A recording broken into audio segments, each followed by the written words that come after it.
Hello there. Welcome to Deel's first webinar series focused on hiring talent in Latin America from anywhere in the world. Latin America's close proximity to the United States time zones, along with strong English communication skills and an abundance of qualified talent, offers companies seeking new expansion opportunities significant benefits. During this webinar series, you'll learn all you need to know from real experts about hiring in the region. Everything from talent, compliance, compensation, benefits, payments, and so much more. Last week was Brazil. Today, let's jump into Mexico. Next slide. I am super excited to announce our lineup here today. We have Georges Janin, who is founder of Gringo Jobs, followed by Alejandro Corona, who is Paredes for Guzman and Asociados. That tested my Spanish. And then we have Pepe, someone I truly look up to. He is head of Mexico, Central America, and Caribbean here at Deel. And then there's myself, who will be moderating today. I lead our partnerships team at Deel. Next slide. I want to give you a quick overview of what we will be covering today during this webinar. First, we will have a country overview given by myself about Mexico. Second, we will have more about talent, anything about talent by Georges, followed by compliance with Alejandro, and then we'll have a deal preview and overview by Pepe. And to cap things off, we'll have a question and answer session where we'll answer your most pressing questions that you have during this session. Next slide. Mexico is an amazing country, has a beautiful culture, and I want to share more details and facts about the country. First, the population has 128.9 million. The capital city is Mexico City. The currency is Mexican pesos. The GDP per capita is $8,346.70 USD. Official language is Spanish. The English proficiency is very low. EF-EPI score was 92 out of 112 countries. The payroll cycle is twice per month, and the time zone is Central Standard Time. And I want to throw out there, it does have the best tacos. Next slide. Awesome. I'm super excited to introduce Georges Janin from Gringo Jobs to have us learn more about talent in Mexico. And during the session, at any moment, please send your questions in the chat and we'll get to them later. Georges, take it away for us. Thank you very much, Thomas.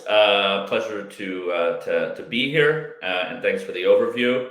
I'm going to give everybody a little overview of the talent landscape in Mexico. I'm obviously not from Mexico, as you can hear, but I've been here for about 3 years. And I'm going to tell you why it's the place that you need to hire talent from. So let's go to the next slide, and I'll give you my reasons. So some of them were already mentioned by Thomas. First of all, Mexico is the biggest Spanish-speaking country in the world. So there is a lot of people, which is very good for building a community and talent community. Costs are obviously lower, and it is incredibly close to the United States. The number of flights to the United States is mind-boggling when you actually look at them, including from very small secondary cities in Mexico. There are also a lot of cultural similarities with the U.S. Mexico and the U.S. share a lot of things in common. So all this is to really say that I think Mexico, when you're thinking about sort of the new generation of remote work, so we're talking about having a shared culture between offices and between people all over the world, as opposed to having people kind of far away that you never really meet in person and that you kind of hand the crappy work that you don't want to do. Mexico is not that place. Mexico is a place for sort of integrated company culture where everybody's on the same page.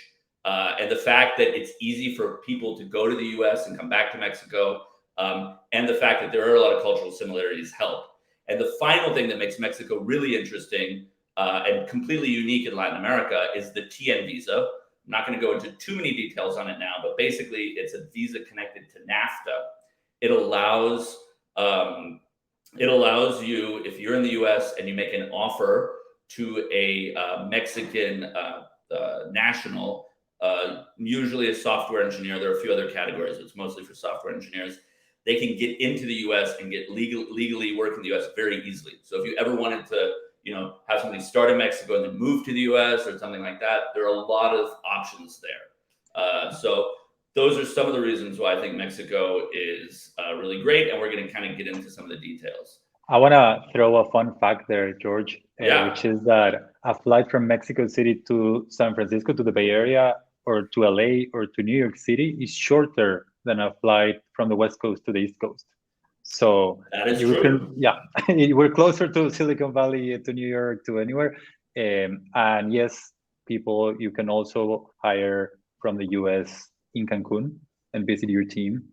So that's a great perk as well. Yeah, no, absolutely. You're actually much closer to many places in the U.S. than like if you're in New York, you're way further than from San Francisco than if you're in Mexico City, which is kind of interesting. Cool. So when I'm a recruiter, right? So I'm thinking a little bit about, all right, I need to make sure I'm targeting a place where there is a large quantity of people that are qualified. So the factors that I look for, and I think the factors that you should look for too, are basically places that can provide an educational background to train engineers, and then also employers that can then pick them up and continue training them, so that you have a sizable amount of mid-senior level software engineers. As a caveat, I do most of my recruiting is for software engineers. There are some other types of recruiting as well, and we're going to get a little bit into that, but let's focus a little bit on software engineers for now. So Mexico has a sort of a vast university system, and some of these universities are very good. So on the private side, the Tecnológico de Monterrey is a very well-known university, with campuses all over Mexico. I think it's probably the best known university in Mexico outside of Mexico. And so they are a STEM focused school. And then there's a big public network of universities as well. The main one being like UNAM, which is Universidad Nacional Autónoma de Mexico, and the IPN. And those universities are effectively free. So it means that it's not too difficult for someone in Mexico who might not have the $50,000 a year to shell out for a U.S. university, to go and get a sort of high quality education. And I actually did a little research. Tecnológico de Monterrey and UNAM are number 3 and number 2 as the best STEM universities in Latin America. So there's sort of a high level of educational expertise, especially in that. Then a couple other, sorry to interrupt, but a couple other crazy statistics about Mexico are, first, that Mexico graduates 100,000 software engineers per year, which is crazy. It's like a huge number in the top of the world. And this is great talent, as you mentioned, from these universities mostly. And the other one that I was really surprised by, I graduated from Tecnológico de Monterrey, so I'm biased here, but even the stats and the studies, there are rankings and studies, and they say that the graduates from Tecnológico de Monterrey are among the top 50 in terms of top 50 universities, graduating what companies or corporations think are the best employees in the world. So you can hire someone from Mexico, graduated from Tecnológico de Monterrey, and you might be most likely will be hiring someone that you will consider to be a better employee and a better team member than people from top universities from the US.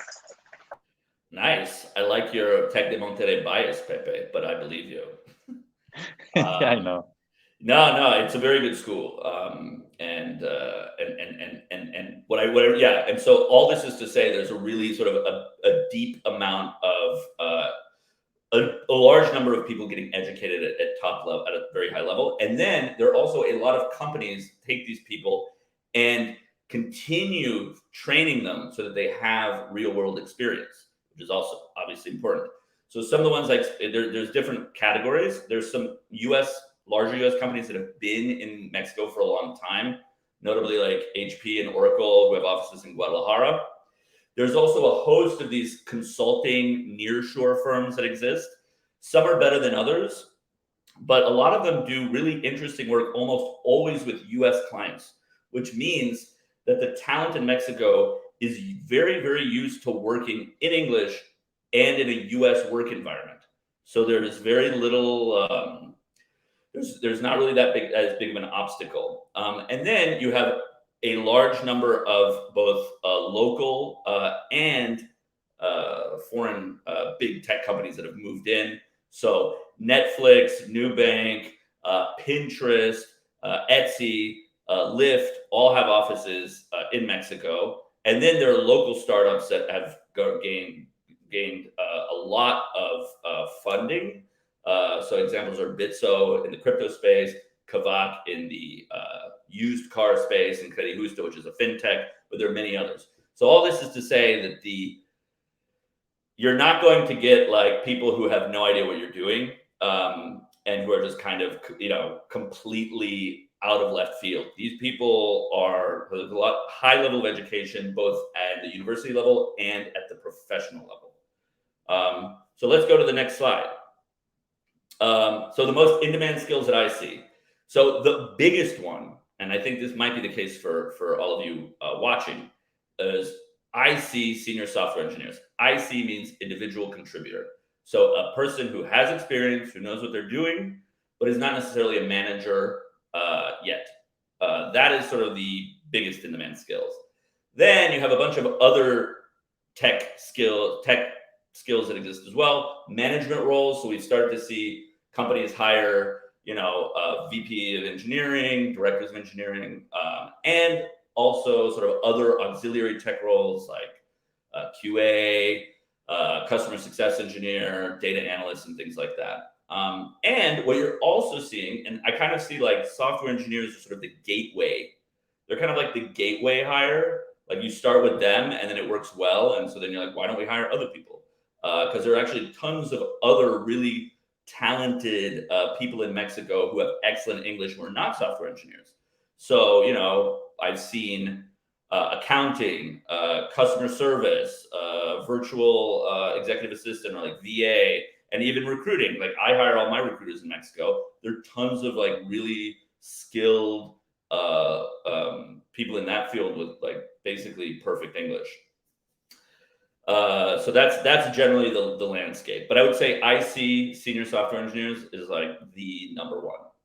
So something interesting. Oh, sorry. Yeah. No, go ahead. Something interesting to maybe add on our partnerships team here at Deel, we hired someone from Mexico to run North America partnerships. So it really is cool to see these people that have great English skills and even cultural awareness to the point where they can operate and work directly with North America, partnerships.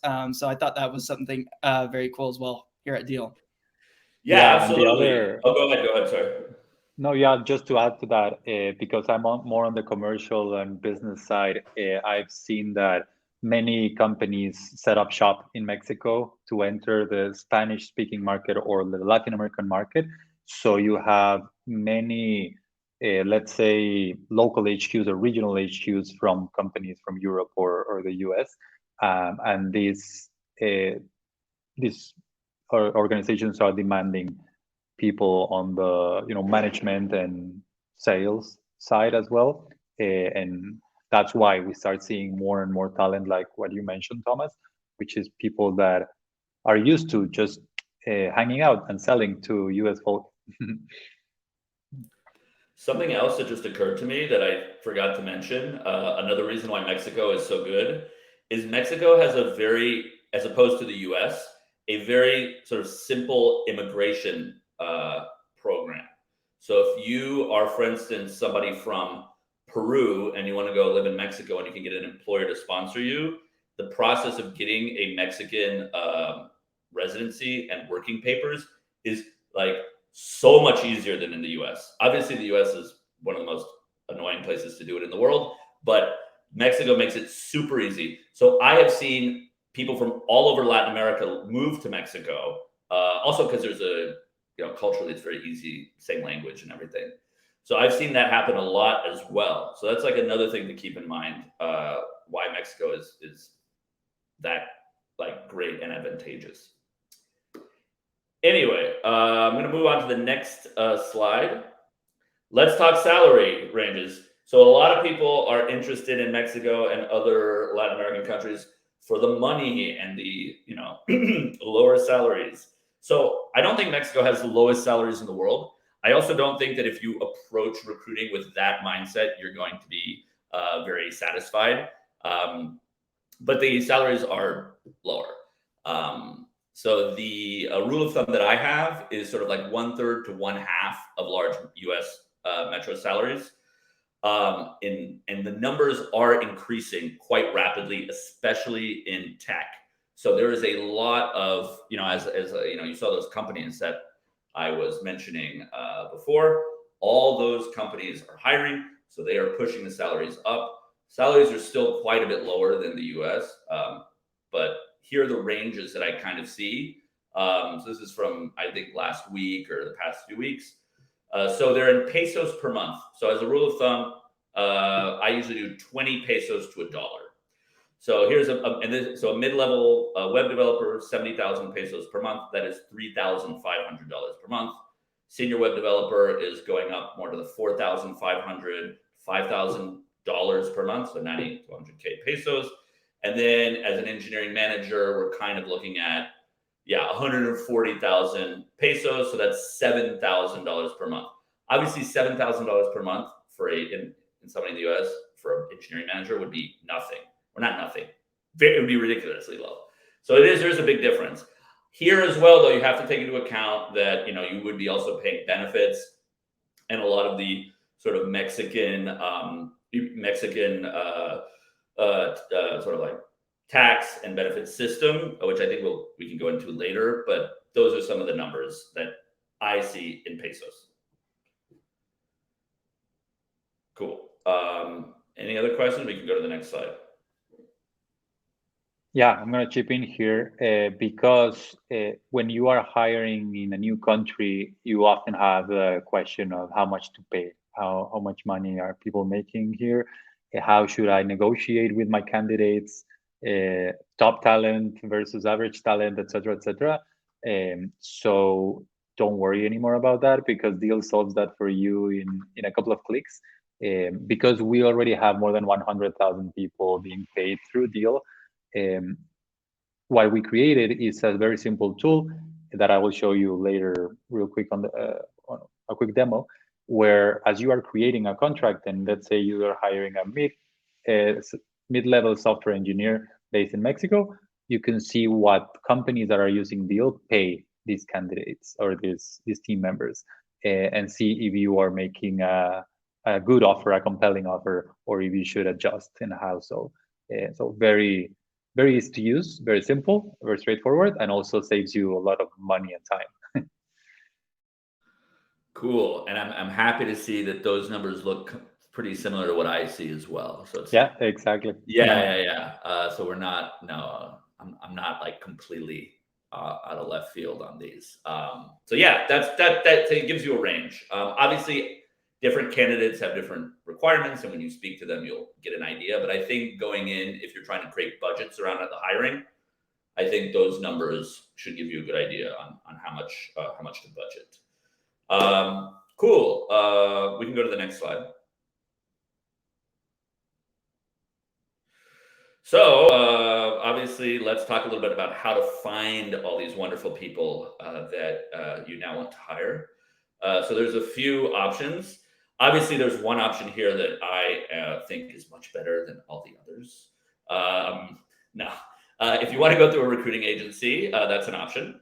So that's what Gringo Jobs is. That's my company. So we go and find people to that meet your requirements and help you hire them. There are many other ways to find jobs as well that are a bit more passive or lower touch. So job boards. One of them, a big one, is Hireline.io.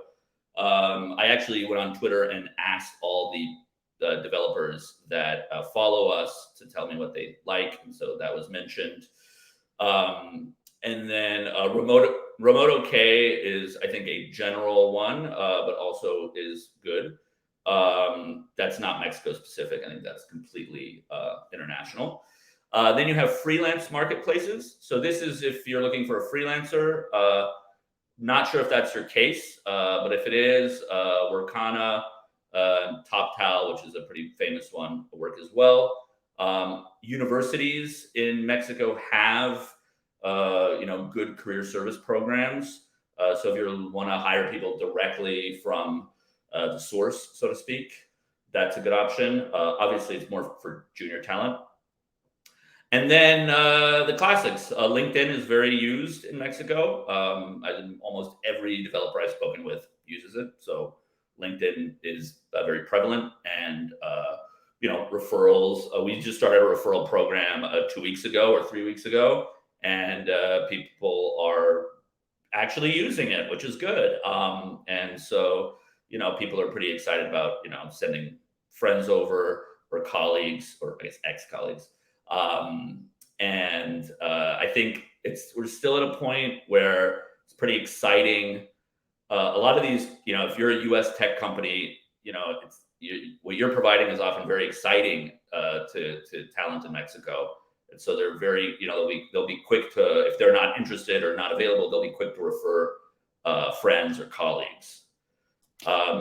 Yes. Georges, before we move to the next slide, I want to flip the script on you.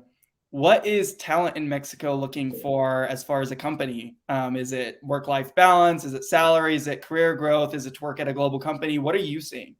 Yeah, really good question. So I would say, historically, Mexican tech talent especially has often been relegated to like really crappy jobs. So it's often been like outsourcing, nearshoring, like kind of all this stuff that US companies don't want to do. And then also there's that idea of like, oh, I'm going to work for like 6 weeks, 6 months here, and then they're going to move me.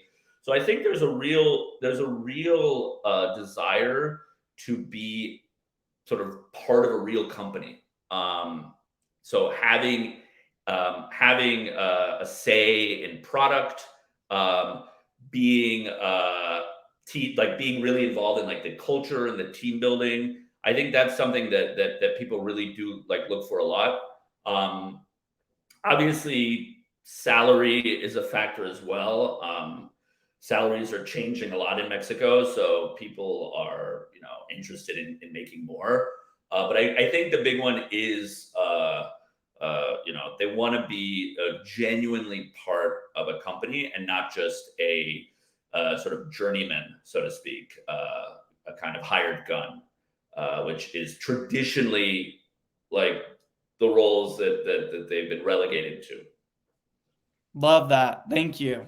Yeah, no problem. Cool. So here's some other final bits, some stuff that's good to know. First of all, payment in US dollars is becoming more popular. So the numbers that I initially mentioned to you were in pesos with benefits. The numbers that Pepe mentioned were in dollars, as I assume contractors. So payment in dollars is becoming more popular for a few reasons. One, you don't have to like worry if the Mexican peso drops 25% like it did at the beginning of COVID. And you don't have to that's not a factor for you anymore. Local benefits are often meant to protect people who are in sort of situations of financial weakness in between jobs.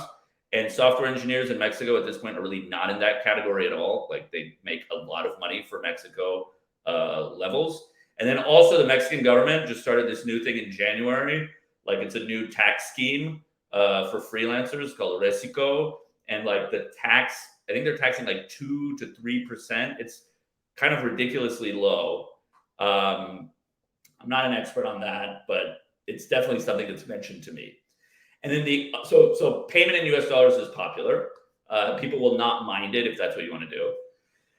And then also a big thing that's kind of becoming more popular, especially post-COVID, is remote within Mexico. So during COVID, a lot of people left Mexico City or Monterrey or Guadalajara, which are sort of the big tech hubs, and moved to smaller towns, often where they're from, which is kind of similar to what happened in the US. And a lot of people want to stay that way. So what I've seen as a popular setup is if you want to hire in Mexico, you basically hire remote within Mexico, and people stay in their town. And because Mexico is so well connected to the US, there's almost 100% chance that like there is an airport with a flight to Houston or Dallas from their town, and then they can go wherever in the US to come visit. So And just as you were mentioning, there is this new tax regime in Mexico that independent contractors can choose, that is the RESICO, Régimen Simplificado de Confianza, where they pay only 1% of income tax rate. So it is really low. This is like a policy by the government to bring more people to the tax system, but it is really, really great because you only pay 1% of the tax rate. So it's something to consider. It is not for employees specifically, but it's for independent contractors, but it is really, really interesting. Yeah, that is like a game changer, and that's why a lot of people in Mexico want to be paid in U.S. dollars as a contractor, because, yeah, I think my guess is the Mexican government is worried about tax evasion, so they're essentially trying to bring people into the fold, and they're doing this with this incredibly generous or tax scheme. So there you have it. I believe that is all from me.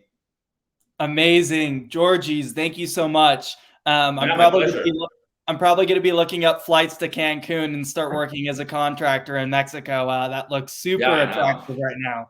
Yeah. Amazing. Cool. Well, great. For the next 15 to 17 minutes, we're pleased to have Alejandro to go over compliance. And if anyone can make compliance sound amazing and interesting and attractive, it's Alejandro. So super excited to have you. Alejandro, please take it away. Well, thank you. Thank you very much, Thomas, George, and Pepe. Just to recap what you said, in Mexico, as you can see me, we have a young generation growing up that is really more talented and more versed in studies. So yes, it is a thriving and exciting market. If you want to come here and hire someone, you can find really qualified people that have assimilated to the US because of social media and all of the internet, that really understand your business and that can help you. But that's not what I'm going to talk about. I'm going to talk about legal. I'm a labor and employment lawyer here in Mexico. And when Deel asked us how to make a brief explanation about the legal labor system here, I think I want to start by saying that Mexico, as many other Latin American countries, has a really specific labor system. Mexico has had a series of issues during the last 100 years, and these social issues have been reflected in our laws. So our labor law, it is not a public or a private law, it is a social law. So you are going to see reflected many of those social issues that we have had in our past in our laws. That's why sometimes clients come to us as a lawyer and they don't understand why do they have to pay 10% of profit sharing. I mean, that doesn't happen in other countries. Or why do they have to terminate employees only under specific circumstances? Well, those things you can understand by knowing this approach. The social issues that we have are reflected in our laws. Second thing that I want to start to, and 180 degrees from the US, we don't have an employment at will law here. We have another principle that is opposed, different. It's a stability on the job principle. In here, Mexican lawmakers are intent to make the law so that employees can keep their job as long as possible. I just wanted to point that out. Always remember when hiring someone in Mexico, the social issues that we have had, a couple of them, and we're currently having also, and this pro-employee approach of our laws. So we always, as employers, know that we need to protect ourselves. I will start with the next slide, please. Okay, so question number one that many clients come to us and say, do I need to hire an employee or an independent contractor? I mean, that's the base question. That is question number one if you want to hire someone in Mexico, because it is really different. The two schemes, an independent contractor or an employee, have different, totally different things. I'm going to give you 2 examples. First, I go to a physician, to a doctor, and I just sit there. I tell him, well, my neck is hurt, and he tells me, okay, have this. This is the first thing. I pay him. Is he an employee of mine? Have I just hired him as an employee? And what if I not only go one time per month, but I go 1 time per week? That repetition makes him my employee. Or a second case, I need an administrative assistant that needs to be in my office. Well, right now it's my house, but I need her to be available for me from 8 o'clock to 5 o'clock. And I'm going to give her a work computer, and I'm going to give her an email direction. I don't know if you can see here what is the difference. And it is a really important element that the Mexican Supreme Court and laws establish. In order to qualify if I need an employee or an independent contractor, the subordination element is the key factor. If I can construe a person, oblige him or her to make something, you need to be here tomorrow at 5 o'clock because we are going to review this.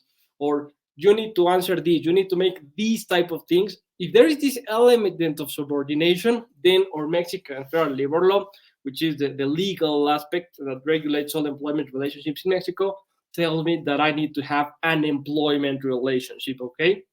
If there is no clear line, as you can see, it is really blurred. Sometimes it mixes. For example, a teacher that goes to a school gives classes 2 hours per week, and then they increase him to 8 hours per week. Then he was in it is really case by case. But if you have this element, you can construe someone, or you want him to be at your disposition, then you need to hire him as an employee. And as you can see, these are the 2 totally different relationships. An independent contractor goes by the civil law, by the Código Civil, and employee goes by the Mexican Federal Labor Law, the Ley Federal Trabajo. One is a civil relationship that is not protected by the labor laws, and the other one is the employment relationship. And one, more importantly, the employee will have benefits, will need to be enrolled mandatorily before the Social Security authorities, and will require termination payments. On the contrary, the independent contractor doesn't have any of those things. So it is really important. And you can say to me, well, I don't want to hire anyone as an employee because I don't want to pay him benefits and Social Security and termination payments. Yes, and some companies try to fake this, hiring all their employees and independent contractors. This can be done, well, yes, but it implies a risk. That is that the person can be reclassified as an employee, and this will bring you a contempt before a labor court. So really important remembering this, if I have this subordination element, it's an employee. If it is not, it's an independent contractor. Next slide, please. I'm not, okay. Suppose that you have already know you need an employee. I'm not going to go through all these squares because I'm going to get you tired and bored and you're going to sleep like I did in my law classes. But I just want you to know, if I have determined that I want to hire an employee under this subordination element, there are a specific type of employment agreements that I can enter into. I cannot choose, well, I only want to hire him. No, the Mexican labor law provides 4 types of agreements. That it is indefinite term, which is the general rule based on the stability job principle. And exceptionally, I can hire him as a fixed term employee, as a specific project employee, or a seasonal employee, okay? I have also put in this chart the independent service agreement, but it is not an employment agreement. I'm not going to go throughout all of them because you're going to get tired, but I just want you to know, if I don't have a specific reason not to hire someone under a fixed term or a specific project, if the nature of the position doesn't allow me to hire someone temporarily, then I must hire him always as an indefinite term employee. And what I refer when we say fixed term or a specific project or seasonal must justify the temporary nature of the agreement. What do I refer? Well, for example, if I want to build a house, I know that a house maybe will take me 6 months to accomplish. Well, this will be a really, really quick house to build, but let's assume it's 6 months.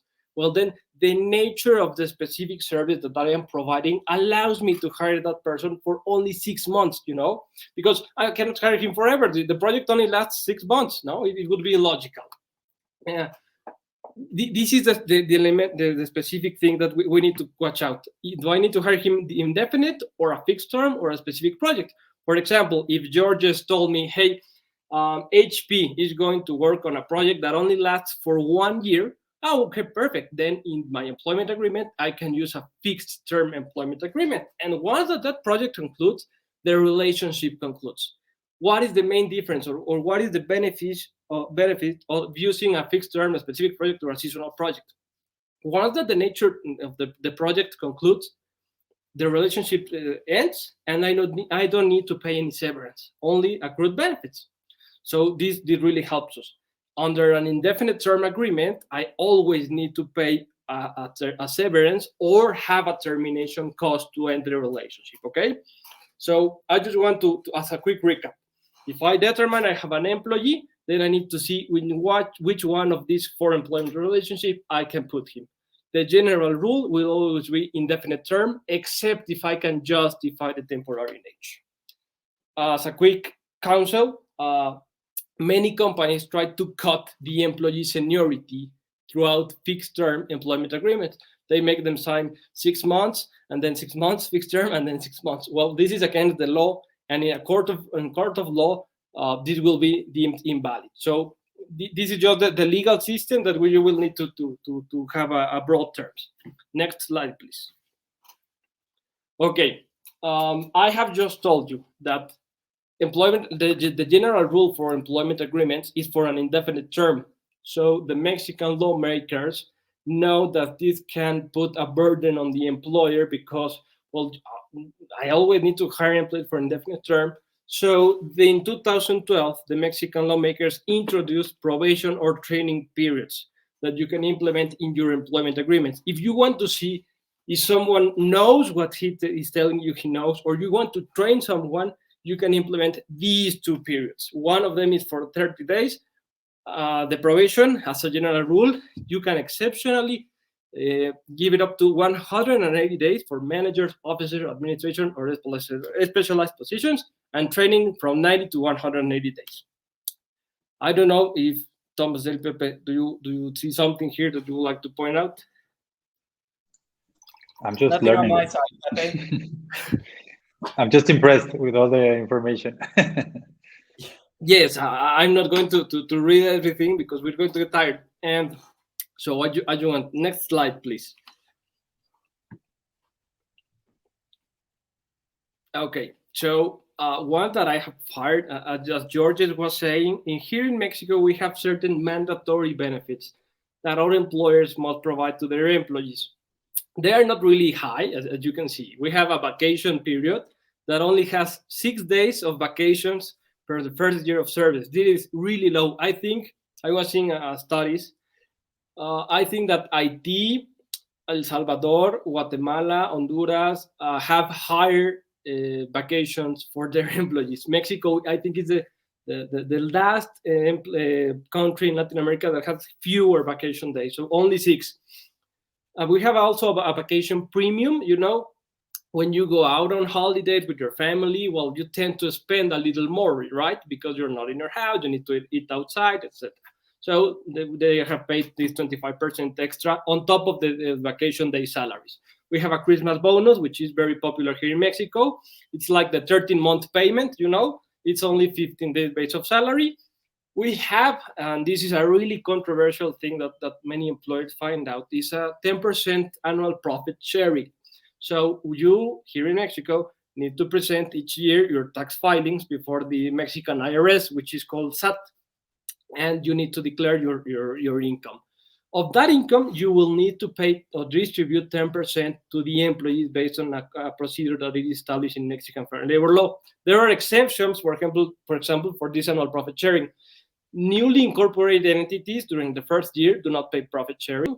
Newly entities that are innovating, creating an innovating product don't pay profit sharing for the first 2 years. But other than that, there are not many. So it is important to know. Of course, if you don't have profit, well, don't. And there is a mandatory social security regime here in Mexico. We provide a lot of insurances, work insurance, in case you have a disability, paternity leave, maternity leave, and others. One important thing to know, many entities decide to grant supralegal benefits, that is, benefits on top of the mandatory. Can we do this? Yes, we can. However, please note that once that you have granted a supralegal benefit here in Mexico, you cannot decrease it or cancel it in detriment of the employee, since it will be considered a change in employment conditions, and employees can terminate the employment relationship with responsibility for the employer. So, next slide, please. Oh, sorry. I had a quick question, Sorry. if you don't mind. No. How does the 10% profit sharing work when you're going through an employer of record? That is a good question. Since the employees hired by the employer of record, the employer of record will be required to pay the 10% profit sharing, not the entity that hired him in the United States. So in here, the Deel incorporated Mexican subsidiary, which I understand, correct me if I'm wrong, Thomas and Pepe, is the one that is required to pay the 10% profit sharing. Now, if the company in the US or wherever you want to distribute the profit sharing, well, in the US, I don't know, say, hey, my employees are really, really good. I want to pay them a little more, and I know that maybe they don't receive the 10%. Maybe they can give them a bonus or something like that. Gotcha. Thanks. Yes. And, well, just general employment conditions here. We have a minimum wage. It's really low. Mexican 5,206 for the northern border zone, which are the municipalities, like the counties, which are located on the borderline with the US, and of 3,467 pesos for the rest of the country, now, which is, well, considerably low. This is the minimum wage. Of course, you can pay a lot of more, as George was saying. Here in Mexico, and a US salary is really appreciated because we have other costs of living. So having a US salary in Mexico will give you more flexibility on your finances. We have a general income tax. Employers are required to withhold and then pay to the Mexican IRS, and the employer cost, as I was saying, of Social Security, more or less at 26%. Next slide, please. Alejandro, really quickly, yes. If I did my math correctly, that's $265 US per month, or $8 US per day. Yes. Wow. Yes. Of course, this is the minimum wage, no, the least that you can pay. But yes, that is the minimum. Yes. And, well, termination of employees, as I was saying you, and I'm almost going to finish, so you don't get tired of the legal particularities in Mexico, but we have this stability job principle, and the Mexican lawmakers can only have it intended to protect employment. The employment relationship can only terminate by a resignation with more than 15 years of service, which grants additional benefits to the employee. A termination with cause. Cause is defined under Mexican federal law. For example, if an employee misses more than 3 days, or if he is drunk on the job, we have specific causes for termination. Or the ultimate cause, which is a termination without cause. You don't have a way to justify the termination under Article 47, then you need to pay the full severance that we call it here, which is a 3 months premium plus 20 days of salary plus seniority premium plus accrued benefits. Unless, as I was mentioning, you have a specific or a fixed term employment agreement. In that case, you only need to pay accrued benefits. Next slide, please. Okay, this is a really hot topic for us lawyers here in Mexico. Recently, just a year ago, Mexican lawmakers make an outsourcing reform here in the Mexican fair labor law. As George was saying or mentioned, sometimes companies hire the employees throughout an insourcing or outsourcing scheme to avoid the payment of the 10% of profit sharing. So Mexican lawmakers noticed this and made this reform. Basically, it says that you cannot subcontract entities incorporated in Mexico that operate here cannot subcontract their core business. For example, if I have a mechanical workshop, I really like cars. I would like, when I retire, to have a mechanical workshop, work there. Well, I cannot subcontract my mechanics because that is my core business, and this is what the reform is trying to do. Specialized services must the only thing that you can hire now are specialized services. For example, if I have my workshop, my car workshop, I could subcontract cleaning staff because it is not my core business. That is only for entities located in Mexico, incorporated in Mexico. That is really important. I want to point out, it is a really recent amendment, this one.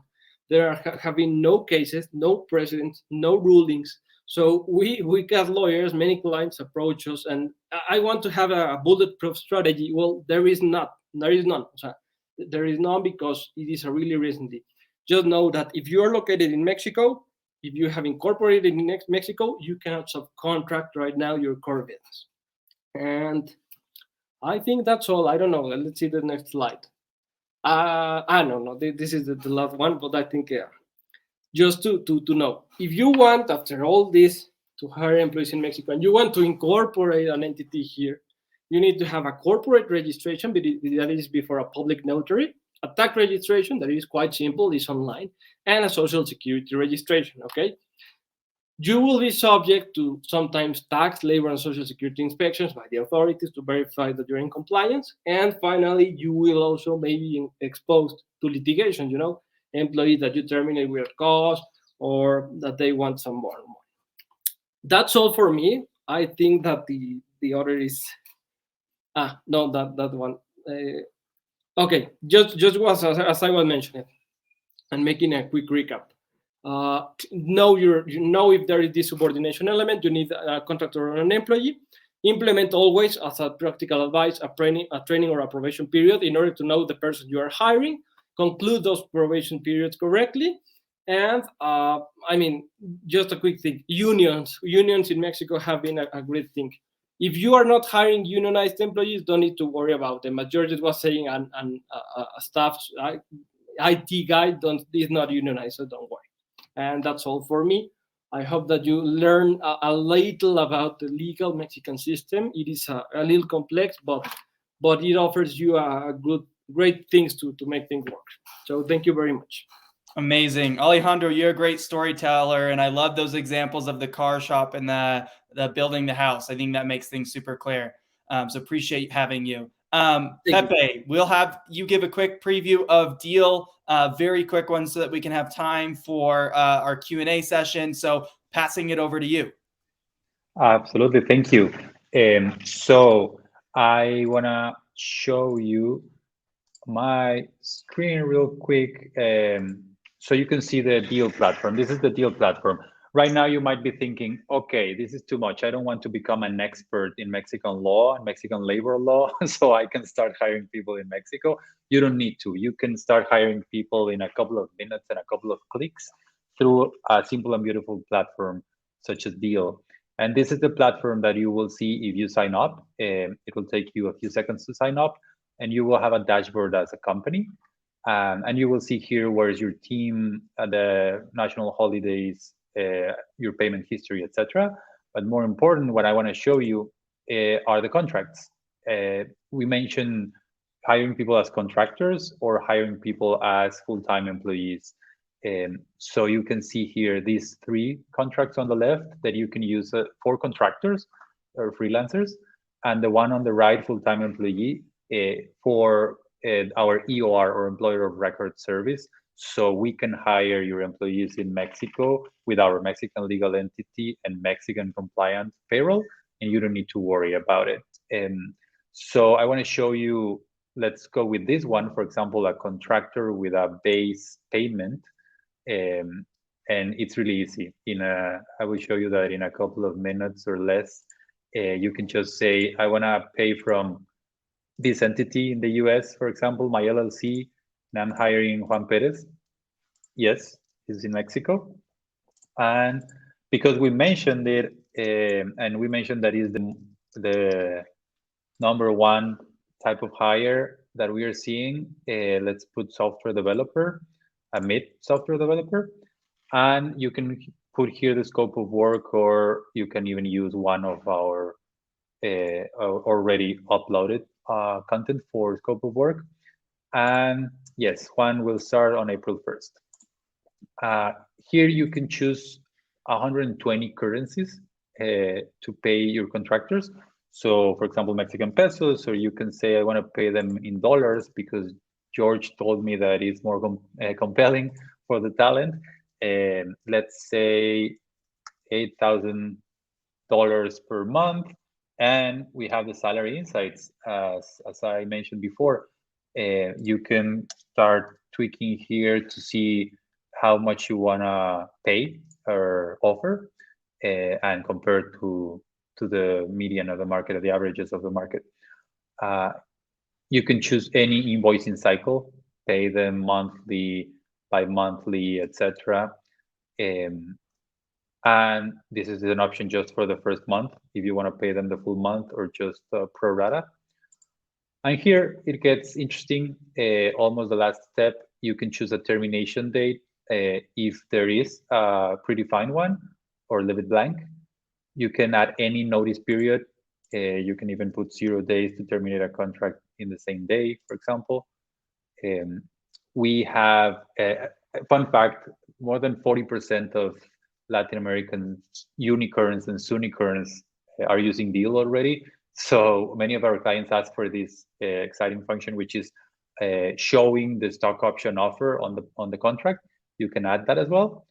And of course, you can add any additional document, commissions plan, work plan, NDA, etc., or a special clause that you might want to add. And we're almost done. Here, we recommend that you use our contracts, which are reviewed by more than 200 legal partners that are specialized on each country, and they review our contracts every 90 days, just in case there is any change in labor laws. Or you can also upload your own signed contract. You have seen that Deel is very strong in compliance. So we allow you to automatically on the platform have the compliance documents from your contractors that are already localized by country. So you can be sure that you are hiring your contractors with the right scheme, that they are registered in their country in the right scheme. And also we have Deel Premium. Deel Premium covers you for the potential risk of misclassification for only $50 per month. So this is optional. You can choose it or not. And if there is a misclassification, a lawsuit, you will be covered for up to $25,000 in costs. And that's it. We have already created our contract for our Mexican software developer.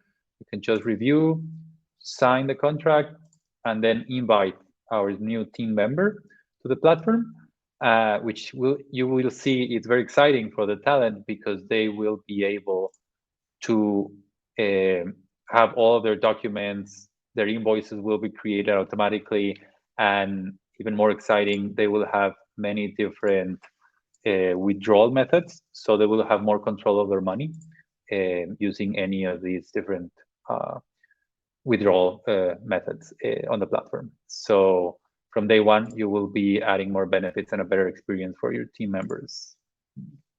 And that's it. Pepe, I need to learn from your demo skills. You are fantastic. Thank you for the overview. Amazing. Let's jump into the Q&A. I'd ask the speakers to keep your answers concise so that we can get to as many questions as possible. But the first one is, if I hire a contractor in Mexico from the US, does the outsourcing law apply? No, not right now. Right now, the criteria that many law firms and authorities are seeing to have is that the outsourcing reform does not apply to foreign entities, because you cannot oblige a foreign entity in the US to construe the Mexican laws. No, I cannot ask, I don't know, HP US to not subcontract their core business. Right now, that is the approach. So right now, at this moment, no, we do not have the outsourcing law does not apply, sorry. Amazing. Cool. Let's go to the second question. From Santiago Moreno, a part of those mandatory benefits, which additional ones are Mexican employees looking for or would like more to be more competitive with other employers? Great question, Santiago. I think that health and life insurances are highly sought here in Mexico because we have a mandatory social security regime, but you go to hospitals of the social security system and which are not of a great quality. So life and health insurances are great if you want to remain competitive. If you want to go a higher up level, food vouchers, food coupons are also good. Gas coupons are also great for the employees. If you want to be have a productivity bonus where you establish certain milestones, you can also do it. And I think one of the highest level here that the employees have is, for example, stock option plans. That is something that few companies give. I will say that those are the additional benefits that I have seen. Of course, it depends a lot in the industry and the market, but those are in general terms. I don't know if George is maybe, I don't know, or Pepe. Yeah, those are all ones that I've seen as well. Yeah, higher aguinaldo, so not 15 days, but the full Yes. 30 days. Afore, which is a like a savings Pension. Yes, pension retirement. scheme, like a 401k, I guess is the closest one. Things like that. And then maybe wellness and learning. Yeah, allowances. I mean, yeah, you can go all out and keep on giving more stuff. I love it. Awesome. Next question. Is there an average number of months that is used for contractors? And what is the max number of months a team member can have with the company? No, well, from the legal side, there is no maximum number of months. Now, it can be as long as you want. It is a civil relationship, and that is the benefit of a contractor. No, it can be 1 month, it can be 12 months, it can be 36 months. Wonderful. Thank you, Adela. For full-time employees on Deel, do you handle sending out the offer letter to candidates?